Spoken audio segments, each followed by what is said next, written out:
تو شیعہ کے پیچھے نماز پڑھ لیں گے آپ؟ مجھے نہیں پتا کہ ان کے عقیدے میں یہ موجود ہے، اور لیکن ان کے عقیدے میں یا علی مدد تو موجود ہے کہ نہیں ہے، وہ بھی شرک ہے۔ اگر وہ یا علی مدد یا حسین مدد کے قائل نہیں ہے تو میں ان کے پیچھے نماز پڑھ سکتا ہوں۔ یہ تو یا علی مدد کہنے کا مطلب نعوذ باللہ ان کو خدا بنانا ہے۔ ومن نصر الا من عند اللہ، اللہ کے علاوہ کوئی مدد ہی نہیں کر سکتا۔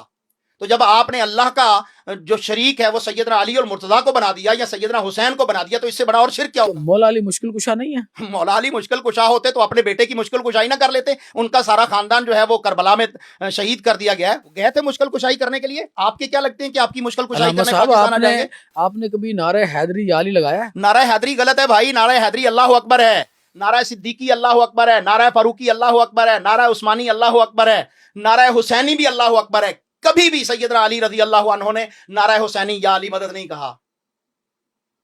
نہج البلاغہ کو پڑھ لیجئے، وہ بھی اللہ سے مدد مانگتے تھے سیدنا علی رضی اللہ عنہ، اپنی اولاد کو بھی اللہ سے مدد مانگنے کا حکم دیتے تھے سیدنا علی رضی اللہ عنہ۔ تو وہ تو عقیدہ توحید کے تو یہ جو بڑے پلر تھے، تھم تھے۔ نعرہ حیدری یا علی جو لوگ لگاتے ہیں، اس نعرہ ٹھیک نہیں ہے آپ کی یہ نظر نعرہ میں؟ شرکیہ نعرہ ہے بھائی۔ او تیری کی۔ نعرہ حیدری یا اللہ ہے، نعرہ حیدری اللہ اکبر ہے جو صحابہ کرام لگاتے تھے۔ اچھا، میں تو کبھی ویسے نعرہ حیدری یا علی لگاؤں نا، مجھے جسم میں طاقت محسوس تو ہوتی پھر ہے۔ آپ اپنے ایمان کا ذرا چیک اینڈ بیلنس کیجئے گا۔ کس طرح چیک بیلنس کروں؟ کہ آپ نے یا علی مدد کہا تو یہ مدد تو اللہ نے کرنی تھی۔ آپ قرآن مجید میں سورۃ الفاتحہ پڑھتے ہوئے نماز کے اندر کہتے ہیں ایاک نعبد و ایاک نستعین، اللہ میں تیری ہی عبادت کرتا ہوں، تجھ ہی سے مدد مانگتا ہوں۔ تو آپ مانگ رہے ہیں سیدنا علی سے، تو اور شرک کس چیز کو کہیں علامہ گے؟ صاحب چیک اینڈ بیلنس کا طریقہ بتائیں۔ چیک اینڈ بیلنس کا طریقہ آپ قرآن کی طرف رجوع کریے، قرآن کو پڑھیے کہ قرآن نے مدد کا طریقہ کیا بتایا۔ قرآن میں کہا ہے انما الاعمال بالنیات، اعمال کا دار و مدار نیتوں پہ۔ قرآن مجید میں نہیں ہے یہ۔ آپ کو کیا پتا میری یہ قرآن مجید میں نہیں ہے، ہے؟ یہ قرآن مجید میں نہیں ہے، حدیث میں ہوگا؟ ہاں حدیث میں ہے۔ تو آپ کو کیا پتا میری نیت اندر سے کیا ہے؟ تو بھائی نیت چھوڑ، مجھے آپ کے الفاظ کا پتا چل رہا ہے کہ آپ یا علی مدد کہہ رہے ہیں، تو یا علی مدد کہنا تو جائز ہی نہیں ہوگا، یا اللہ مدد کہنا جائز ہے نا۔ مومن کا عقیدہ یہ ہوگا کہ یا اللہ۔ علامہ صاحب اگر ایک آدمی آپ کے سامنے آ کے بیٹھا ہو، کوئی کرسچن ہو یا یہودی ہو یا ہندو ہو، صرف خدا کو پتا ہوگا نا، آپ کو نہ ابھی آپ کو نہیں پتا کہ یہ کیا ہے، آپ نے اس کو چیک نہیں کیا، اور وہ آپ کے سامنے بیٹھ کے کہے کہ میں مسلمان ہوں، آپ مان لیں گے وہ مسلمان ہے؟ میں مان لوں گا، مان لیں گے نا مسلمان ہے، جی کیونکہ آپ نے اس کا دل چیر کے نہیں دیکھا۔ میں مان لوں گا، بالکل مانوں گا۔ تو آپ کیسے کسی کو کہہ سکتے ہیں کہ یہ مسلمان ہے اور غیر مسلمان ہے، صرف اس کو ایک مسلک کے اوپر پریکٹس کرتا دیکھ کے؟ صرف ایک مسلک کے اوپر نہیں، کوئی بھی شخص جو یا علی مدد کہے، یہاں تک کہ یا ابو بکر مدد کہہ دینا یا عمر مدد کہہ دے، تب بھی وہ مشرک ہے۔ علی رضی اللہ عنہ میرے ایمان کا حصہ ہے، میری محبت ہے، ان کے بغیر میرا دین پورا نہیں ہو سکتا۔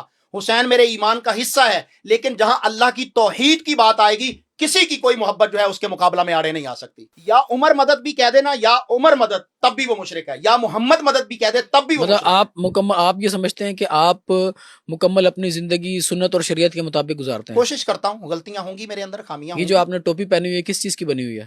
یہ ٹوپی میرے خیال میں اونٹ کی، اس کی بھیڑ کے، یہ بنی ہوئی ہے بکری کے اس بچے کی کھال کی جو ماں کے پیٹ میں مرا ہے۔ اچھا ٹھیک ہے، اور ہماری سنت امامہ باندھنے کی ہے، یہ والی ٹوپیاں پہننے کی نہیں ہے، اس کو جنا کیپ کہتے ہیں۔ ٹھیک ہے، تو اینیمل رائٹس آپ کی نظر میں کوئی ہیں یا بس آپ لوگوں کو مسلم اور نان مسلم ہی قرار دیتے ہیں؟ پہلی تو بات یہ کہ میں نے کوئی جانور مارا نہیں ہے، ایک بات۔ دوسری بات یہ کہ میں نے بنائی نہیں ہے، بازار میں ملتی ہے، میں نے خریدی ہے۔ تیسری اہم بات، ایک حضرت صاحب نے بھی میرے متعلق کہا، یہیں پر میں نے ایک پوڈ کاسٹ میں کہا کہ رب جعلنی مقیم الصلاۃ جو ہے یہ نماز کی دعا رسول اللہ صلی اللہ علیہ وسلم سے نہیں ہے، صحابہ کرام سے بھی نہیں ہے۔ تو انہوں نے مجھے جو ہے وہ ریبٹل دیتے ہوئے کہا کہ اگر سامنے بیٹھا ہوا شخص کہہ دے کہ آپ نے یہ جناح کیپ پہنی ہے تو اس کا کیا ثبوت ہے؟ تو میں نے تو آج تک یہ نہیں کہا کہ جناح کیپ جو نہیں پہنے گا وہ مسلمان نہیں ہے، یہ تو میں نے کبھی دین کہا ہی نہیں ہے، کلیم ہی نہیں کیا۔ تو اگر میں یہ کہوں کہ یہ کلیم نہیں ہے تو پھر اس کے اوپر تو اعتراض نہیں بنتا، مجھے میرے دین نے اختیار دیا کہ میں لباس پہنوں۔ اچھا یہ بتائیں کہ وسیلے کے بارے میں اور درباروں پہ حاضری دینے کے بارے میں آپ کی کیا رائے ہے؟ وسیلہ جو ہے اس کی بہت ساری جائز صورتیں بھی ہیں اور ناجائز حرام صورتیں بھی ہیں، اور دربار جو ہے اس کا کنسپٹ کتاب و سنت میں ہے ہی نہیں، دربار کا وجود ہی نہیں ہے، تو میں اس کے اوپر کیا کہوں؟ اسلام میں پکی قبر بنانا حرام ہے، جائز نہیں ہے۔ آپ تو دربار بنا رہے ہیں نا، دربار صرف ایک ہے جو بیت اللہ ہے۔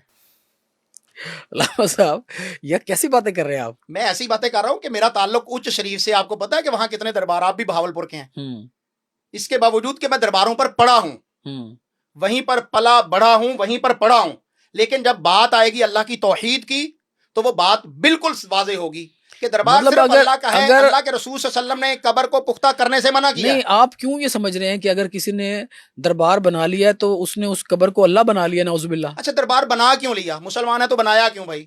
رسول نے تو کہا لا یار تجسسوا کسی کو القبر، تکریم دینے کے لیے، اللہ عزت کے دینے رسول کے صلی لیے. اللہ علیہ وسلم نے کہا کہ قبر کو پکا ہی نہ کرو اور اس کے اوپر کوئی بنیاد نہ بناؤ، اس کے اوپر مجاور بن کے نہ بیٹھو. یہ رسول اللہ علیہ وسلم کی حدیث کا ترجمہ بتا رہا ہوں، کہیں گے تو اصل عربی اور اس کا ٹیکسٹ بھی دے دوں گا آپ کے سامنے. اسلام میں کوئی ایک حدیث بھی، میں حالانکہ صحیح حدیث کو ماننے کا قائل ہوں، ضعیف حدیث بھی ایسی نہیں ہے کہ جس میں ہو کہ قبر کو پختہ کیا جائے. مزار بنانا تو بڑی دور کی بات ہے. اچھا آپ یہ بتائیں کہ حضرت امام حسین کو جنت کا سردار سمجھتے ہیں آپ؟ بالکل میرا ایمان ہے. اللہ کے رسول صلی اللہ علیہ وسلم نے فرمایا، حسن کو بھی مانتا ہوں، حسین کو بھی مانتا ہوں کہ وہ جنتی نوجوانوں کے سردار ہوں گے. جنتی نوجوانوں کے سردار ہوں گے. تو کتنی جنتیں ہوں گی؟ جنتیں تو اللہ تعالیٰ نے 100 درجے اس کے بنائے ہیں. نہیں درجے تو کئی ہو سکتے ہیں جنت نا. تو ایک ہی ہے، ایک ہی ہے. جنت ایک ہی ہے. جنت کے سردار کون ہے؟ جنت کے نوجوانوں کے سوار سیدہ شباب اہل الجنہ الحسن والحسین. سنن ترمذی کی حدیث ہے، جنت رسول میں اللہ بوڑھا صلی بھی اللہ علیہ ہوگا وسلم نے فرمایا کہ نوجوانوں کے جو سردار ہوں گے وہ حسن ہوں گے اور حسین ہوں گے رضوان اللہ علیہ مجمعین. اور حضرت فاطمہ کیا ہوں گی؟ وہ عورتوں کی ہے بھائی. اچھا اور مردوں کے متعلق بھی آ جائیے نا، جو بوڑھے ہیں ہاں میں پوچھ رہا ہوں، وہی وہ پوچھ ابو رہا بکر و عمر ہیں رضوان اللہ علیہ تھا. اس کا ریفرنس دیں کوئی. سنن ابن ماجہ کے اندر حدیث ہے اور حسن حدیث ہے، صحیح حدیث ہے. جنت میں تو کوئی بوڑھا ہی نہیں ہوگا. جو دنیا میں فوت ہو کے گیا وہاں پر تو بھائی بچے بھی ہوں گے، اور جو بڑھاپے کی عمر میں فوت ہو گیا اس کے سردار وہاں پر اللہ تعالیٰ ان کو بنائے گا. حدیث میں ہے نا، جہاں پر سیدہ شباب اہل الجنہ ہیں وہاں سیدہ کہول و اہل الجنہ بھی تو آیا نا کہ بوڑھوں کے سردار جو ہیں وہ ابو بکر اور عمر ہوں گے رضوان اللہ علیہ اجمعین. یہ میں نے حدیث پہلے نہیں سنی تھی. سنن ابن ماجہ میں حدیث موجود ہے، میں آپ کو ایک بار ٹیکس کر دیتا ہوں. مجھے ضرور کیجیے گا ٹیکس. اچھا یہ بتائیں قاری صاحب، کبھی آپ کو محبت ہوئی ہے کسی لڑکی سے؟ میری بیوی ہے، اس سے محبت ہے. میری بیٹی ہے، مجھے اس سے محبت ہے. میری ماں وہ بھی تو ایک لڑکی تھی، اس سے محبت تھی. تو کبھی آپ کو یہ آپ ماشاءاللہ لٹریری آدمی ہیں، کتابیں پڑھتے ہیں، تو کبھی ان کے کریکٹر پڑھتے ہوئے اہل بیت کے آپ کو حضرت امام حسن سے، حضرت امام حسین علیہ السلام سے، مولا علی سے کوئی محبت فیل ہوئی ہو؟ بہت زیادہ. فیل نہیں ہوتی، نظر آتی ہے. میں کئی دفعہ ان کو پڑھتے ہوئے روتا ہوں. اس پہ میرا اللہ گواہ ہے، میں کیمرے کے سامنے بیٹھا ہوں لیکن بات میں وہی کر رہا ہوں جو اللہ جانتا ہے، کیونکہ وہ تو کیمرے کے بغیر بھی مجھے جانتا ہے نا. مجھے ان سے اتنی محبت ہے کہ اپنے ماں باپ سے اتنی محبت نہیں ہے جتنی سیدنا حسن سے، سیدنا حسین سے، سیدنا علی سے، رسول اللہ صلی اللہ علیہ وسلم کے صحابہ سے. آج کل کی بات ہے، میری بیٹی ہے، اس وقت اس کی 7 سال عمر ہوگی، ہبا قیوم اس کا نام ہے. میرے پاس ایسے ہی آ گئی، کہتی ہے بابا میں ایک بات بڑا سوچتی ہوں. میں نے کہا بیٹا کیا ہے؟ میں پڑھ رہا تھا، میں نے پڑھنے کو چھوڑ دیا اور میں نے کہا بیٹا کیا بات ہے؟ کہتی ہے بابا میں رسول اللہ صلی اللہ علیہ وسلم کے دور میں پیدا کیوں نہیں ہوئی؟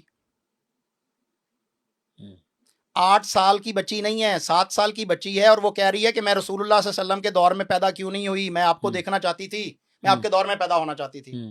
یہ گھر میں تربیت ہے، یہ محبت ہے نا.